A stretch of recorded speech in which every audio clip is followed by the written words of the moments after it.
If I get everybody's attention, we're going to go ahead and start with some introductions and get the meeting kicked off. As many of you know, my name is Will Crowley. I'm your 2018 president of NEBA. On behalf of NEBA, thank you all for coming today. I'm going to go ahead and turn this party over to Mr. Ted Thomas. He's going to go over the rules, the forum layout, and get it started. Thank you, Will. And have Bill be our last speaker, so you have 1 minute to basically say whatever you'd like. Well, Ms. Lady should have let me keep going then, if that was the case. Again, thank you, members and non-members of the NEBA. Right now, currently, I really have enjoyed this campaign. I've learned a lot, I've seen a lot, and I understand what the concerns and the issues are of the city of Tallahassee. Alex Jordan is who you need to vote for, just to make it frank. Alex Jordan, the person who knows and understands how and what needs to be done for our city.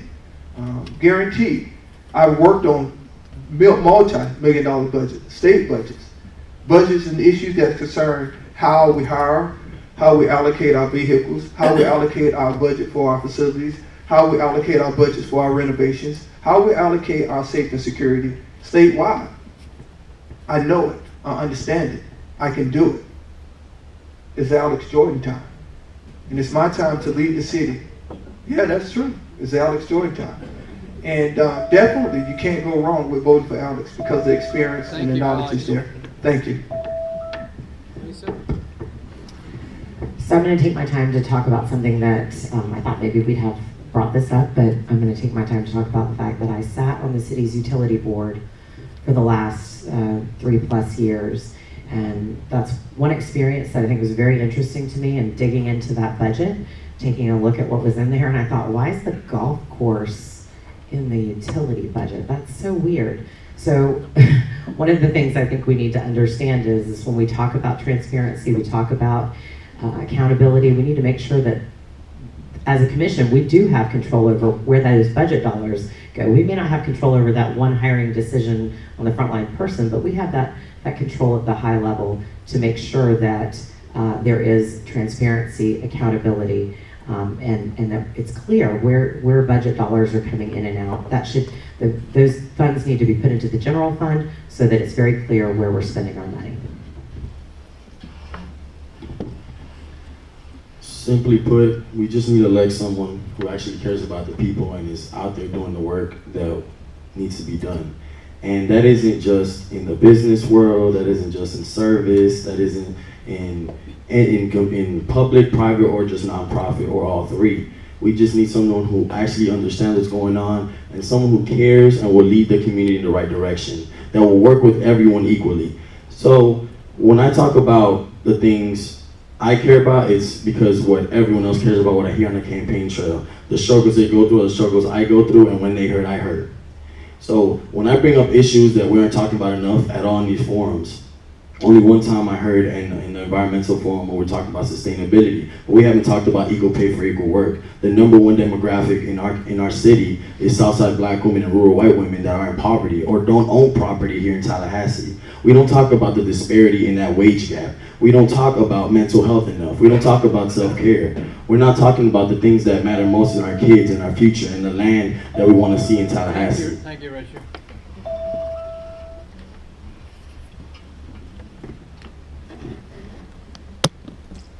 So what this race comes down to is this. Are we ready to take control of our future, or do we want more of the same? Over the course of this campaign, I've been able to knock on thousands of doors, and everybody's telling me the same thing. They're fed up with crime and poverty in their community, and they're sick of the dysfunction at City Hall. From my life perspective, growing up in poverty from a single mother and starting a business from the ground up, I know firsthand the issues that we face, and I know what we need to do to address them. As a small business owner, I work with a multi-million-dollar budget, I balance a budget, and I'll treat our public dollars the exact same way. As your city commissioner, I'll be open and accessible to everyone, no matter how many campaign checks you're able to stack together.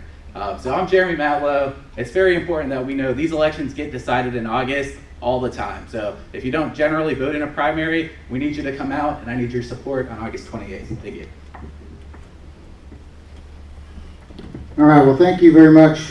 There's a reason I'm in this seat. I'm in this seat because I've been in the race for 16 months.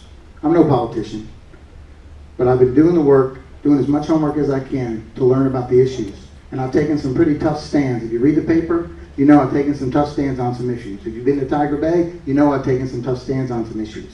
Okay? But let me read you something on the NEBA website. NEBA is the only business association in Leon County that will take a tough position on a controversial issue, and we don't wait until the issue is about to be decided. We monitor all meetings and agendas so that our members will know about the issues that are about to impact their business and their lives. That is my campaign, guys. NEBA should be very proud to put me on the city commission. Thank you. Richard, do you think that the city-county permitting process is business-friendly, and how will you change it if given the chance? I believe we need to remove that red tape that we put in front of small businesses when they try to come up with ideas to start it from the ground up. So this is a question I get frequently during my campaign in regards to, especially in certain neighborhoods where they feel like they don't have that opportunity. So we took certain steps in regards to, at least where I live in Frenchtown, and when they built the Frenchtown Opportunity Center and things like that, where people feel like there's somewhere home, place you can talk to, get a loan and things of that nature. There's a Southern Velvet Cafe that opened up off of, I want to say Macomb Street there in Frenchtown. And the manager described how hard it was to get that permit, and just a runaround she got, and I explained to her how things can be changed in that process. So I just feel like if we can remove that red tape and having to go from middleman to middleman to middleman, and have a more direct process between the city, the individual, or the business or corporation, as well as if the county has to get involved, then it could be a lot simpler. Thank you, Richard. So I just renovated a new office over on the corner of Appleyard and Jackson Bluff, and I can tell you that process was miserable. Not because of my contractor, surprisingly, but because of the process we had to go through with the city. And so clearly we need to do better there. One of the things that I think we need to do is there needs to be a checklist. This is so simple too, it's like stupid simple. A checklist. Employees should be motivated and I'd even go as far as to say incented to say, how quickly can we turn this around to folks? I think everyone in their offices needs to have a sign outside of their door that says, do my actions support the growth of this city? Do my actions support the growth of our business community and our neighborhoods as well? So I think those are the things that we need to be doing. Okay. Alex? I definitely agree. We need to revise and look at how our zoning process is. As I've been on the campaign trail, many business owners, contractors say, hey, the zoning process is a nightmare.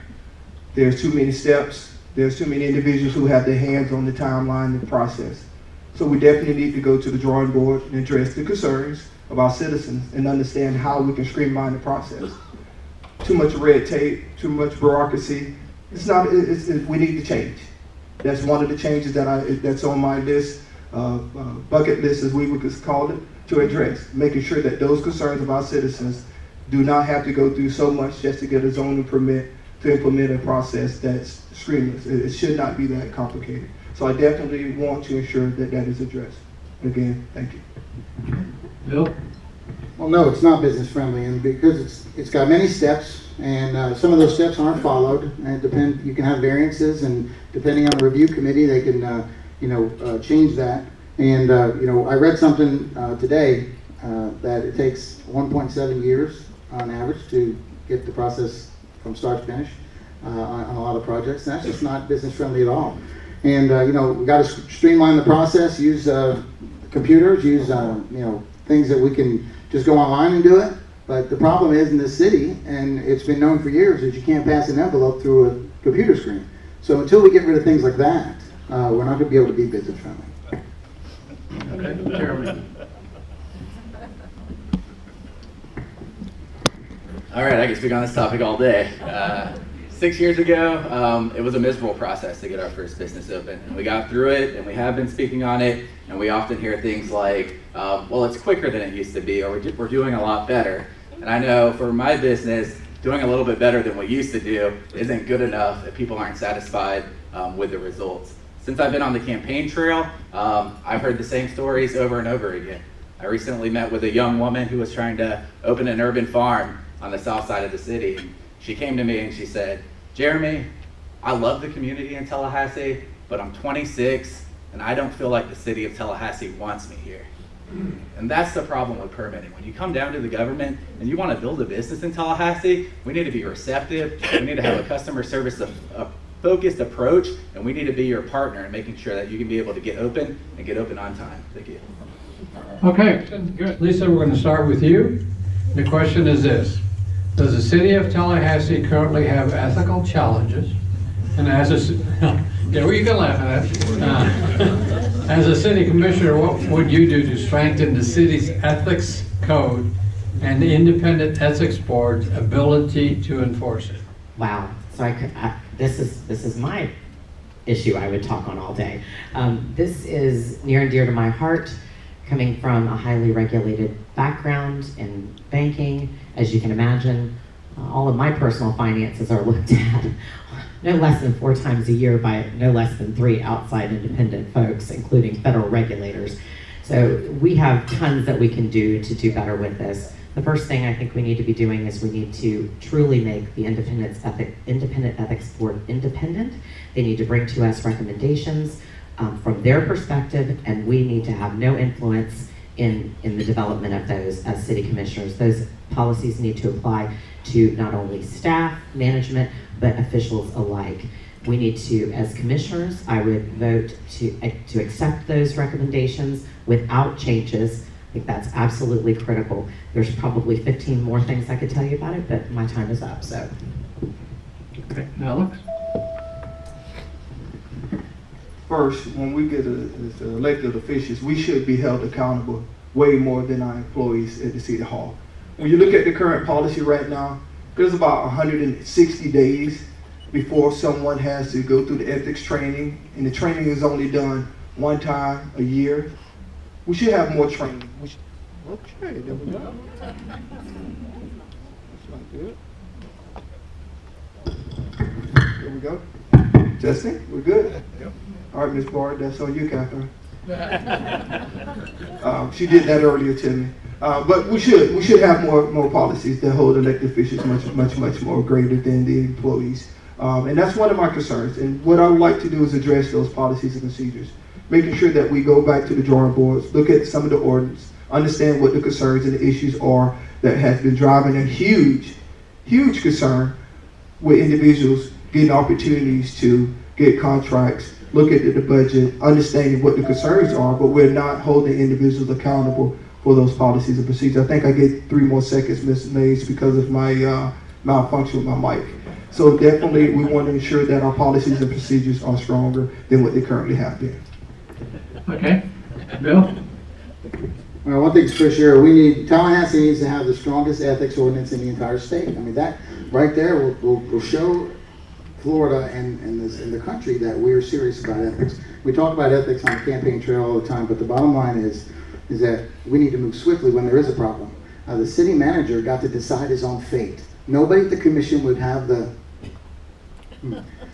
stand up and make a motion to fire this guy or suspend him. He got to decide his own fate. He got to decide his vacation. He got to decide his fate. And I think that's wrong. Once there is a problem with ethics, we need to move swiftly. We need to make sure we're doing that. So, and bottom line is the independent ethics board needs to be independent, and nobody on the city commission or involved in the city needs to be part of it or come up with the rules. That's just common sense. I know that's difficult in politics, but common sense has to rule the day.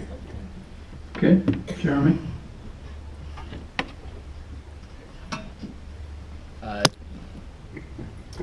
To the first part of the question, yes, I do think we have some individuals who have shown an ethical lapse. I think if you're a current city commissioner and you know you've done something wrong, it's time for you to step down so we can move along and get back to the business of doing the right thing for the city of Tallahassee.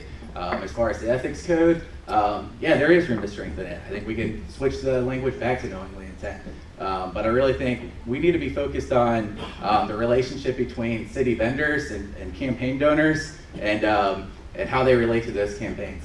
When we passed the ordinance in 2014, we decided we wanted the contribution limit to be $250 as a city, and what we've seen is people circumvent that process. they'll stack 24 campaign checks and be able to give $6,000 from one individual. So my campaign decided we're going to do things differently. We're not going to take stacked corporate checks. We're only going to take checks from individual people. And when we reach out to the community, they'll support you. And if you look at the financial reports, you'll see that doing that, our campaign has raised more money than any other campaign, and we did it the right way. Okay, Richard.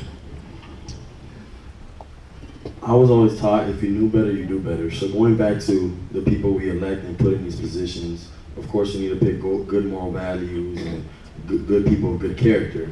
But you can't, just because they have that doesn't mean they're not going to make that mistake or not participate in unethical behavior when that opportunity rises. So once that comes up, how do we limit that and how do we minimize that small percentage of unethical behavior that would be ongoing? So when we talk about City Hall or this dark cloud and things of that nature, there are over 200 employees there, and I know many, they're not participating in unethical behavior. But when it comes to leadership, it trickles down, so people have that assumption. So when we talk about unethical behavior, we need to pick and choose, or not pick and choose, point, and where is this coming from? So it starts with that training, it starts with who made the decisions and where and at what time. So the way I would look at it is expand the training and look at who we're choosing and how we choose them, whether that's through campaigning or through the training portion. Thank you, Richard. Are you satisfied with the return on investment of CRA expenditures? Yes or no? No. No. Oh, wait a minute now. You're good. Lisa, you're next. Oh, we're going this way. Yeah, you first. You're fine. Oh, we're good. Okay. No, absolutely not. Okay. No. Richard? No. No. Nope. Okay. Second question. We're going to start with you again, so I don't get confused, Alex, and go that same way, all right? Because I'm old, you know. The county has recently removed itself from the CRA. Should the city follow suit? Yes or no? No. No. No. Nope. No. I'm going to do a follow-up. Why? Why should the city not follow 30 seconds and get out of the CRA? It benefits the city. We have a lot of areas that's in blight, and we need to have those infrastructures changed and improved. Okay. Lisa? CRA money is meant to go towards infrastructure, street lights. We have the ability to address crime using CRA money, and there's many opportunities that we should be exploring that would have a positive ROI. Okay. If we go back to the original purpose of what the CRA was created for, which was to redevelop an agency that oversees those blighted areas and those impoverished neighborhoods that need those community centers and those grants the most, if we allocate that budget appropriately and most effectively, then I feel like it could be a very positive thing for our community. Okay. Jeremy? The CRA can be a very powerful tool in addressing poverty and blight in a lot of neighborhoods that we see. I think when we use it effectively and really engage in incremental development, locally owned projects that hire people in those communities, we'll actually start to see a change and some good improvements. Bill?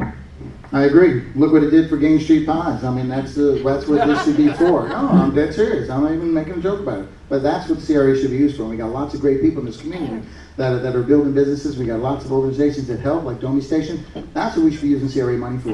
What we shouldn't be using money for are festivals and facades on new law offices. Those things shouldn't be what CRA money's for. And you go back to the original intent of helping infrastructure and building communities that need it. Okay. Thank you. Third yes or no question. We'll start again with you, Alex, and go that way. Sounds good. Seems to be working pretty well. Yes, it is. 3, are you willing to support a city charter review? Yes or no? No. Yes, 100%. Yes. Yes. Yes. Okay. Fourth question. Are you willing to support a citizen budget committee that would have the opportunity to make recommendations on trimming expenses in the city budget? Alex? Yes. Without a doubt. Definitely. Yes. Yes. Okay. You guys aren't any controversy at all. This is not fun. You know that? Number 5. Would you be supportive of electing city commissioners based on defined district lines rather than citywide? Alex? there's a yes and no for me, but I would say yes. Yes. Mixed, but yes. No. You say district? Yes. Yes. Okay, very good. All right, I'm going to switch over and ask one of the questions that our panel or our group asked. Okay, this is it. Why does the city need an assistant city manager to supervise the police chief and fire chief? Do you support using those funds for extra police officers and firefighters? Let's see, we'll start with Lisa. So I have the support of both the firefighters and the police, and if we absolutely do not need that position, the chief should report directly to the city manager, period. It's a waste of resources, and those funds could absolutely be used for additional resources, whatever they may be it personnel or other resources. Okay, we'll shift over and go, Richard, we're going that way. I believe those funds could be allocated more towards our law enforcement in regards to not just more personnel, but implicit bias training, de-escalation training, and any type of, excuse me, sorry about that, not just the training, but the process that we go through, more resource officers in our schools. You know, it could be used profoundly in more areas because of how much that position is getting paid.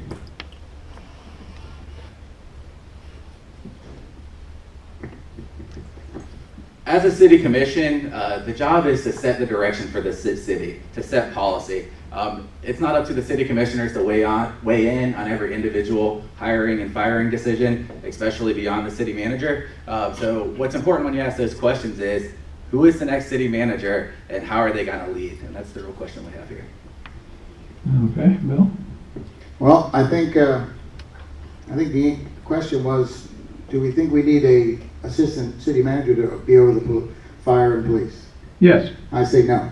What we need is somebody to be directing the Consolidated Dispatch Agency right now.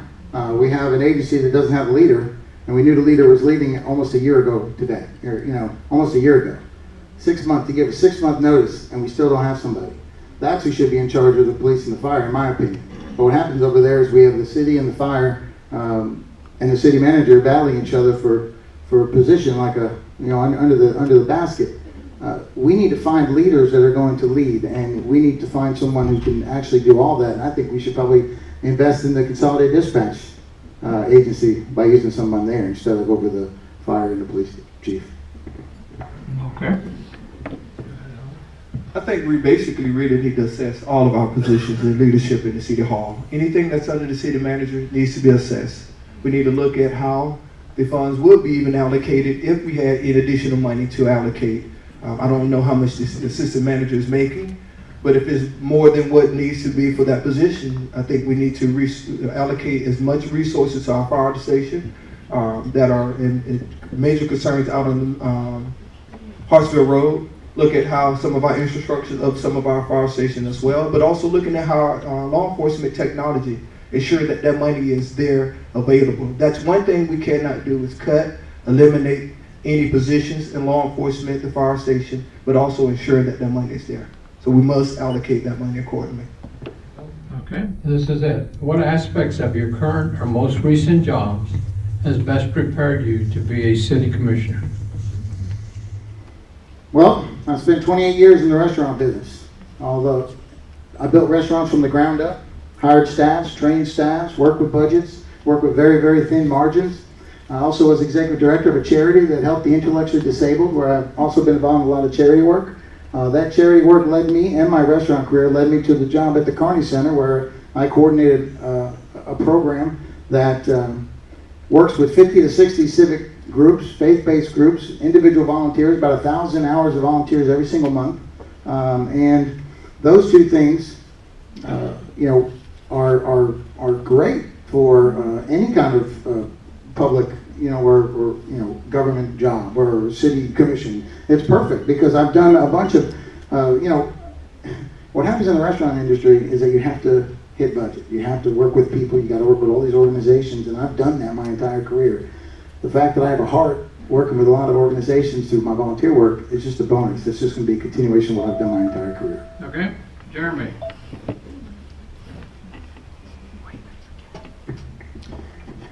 I have a unique perspective because I've actually opened a business in Tallahassee, and then I opened another one, then I opened another one, and then I opened another one. I know the issues that the business community faces, and I'm equipped to address them.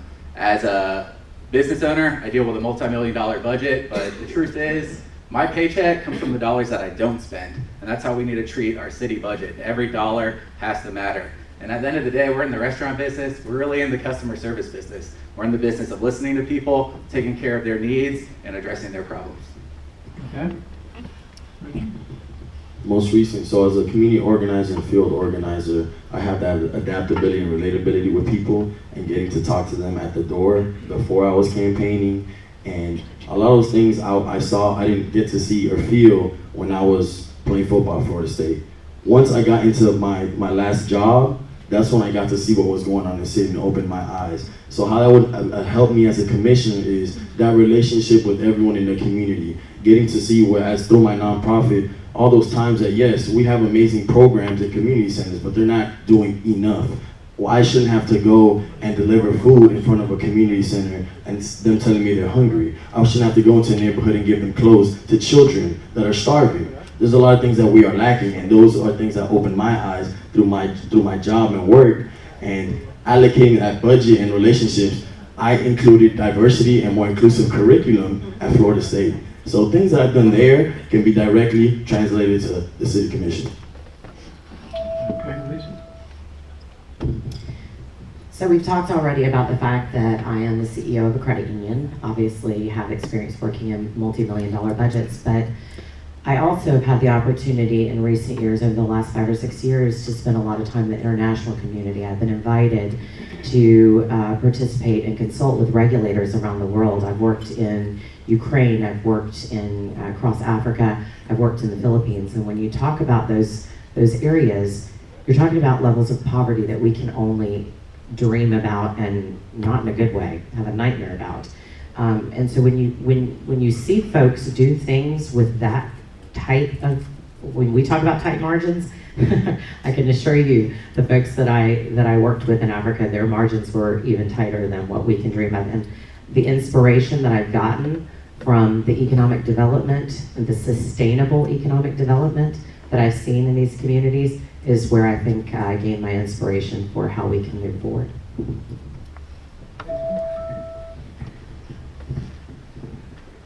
Everyone just shared some great things. We had volunteers, we had CEOs, we had business owners. I've done all of that. 25 years, from law enforcement, administration, for environmental protection issues and concerns, understanding the dynamics of our law enforcement from various concerns as it relates to public safety for themselves, ensuring that they have the technology, the wherewithal, the training to be able to do their job successfully. I understand those concerns. I've been in the trenches. I continue to want to be in the trenches for our city of Tallahassee, volunteering out in the streets, talking with our community, understanding what their concerns are, networking with big brothers, big sisters, executive board, working with the Boys and Girls Club, working with my own program, understanding the dynamics of our city of Tallahassee concerns. But at the end of the day, understanding and having the wherewithal to be able to implement, to understand what cost allocation methodology truly is about. I implemented those before at several of my state agencies I work for, understanding the concerns that it relates to human resource, ethics, hiring. We talked about those issues in hiring a new manager. Those things that I have the access and availability to do. Okay, thank you. We give him a round of applause.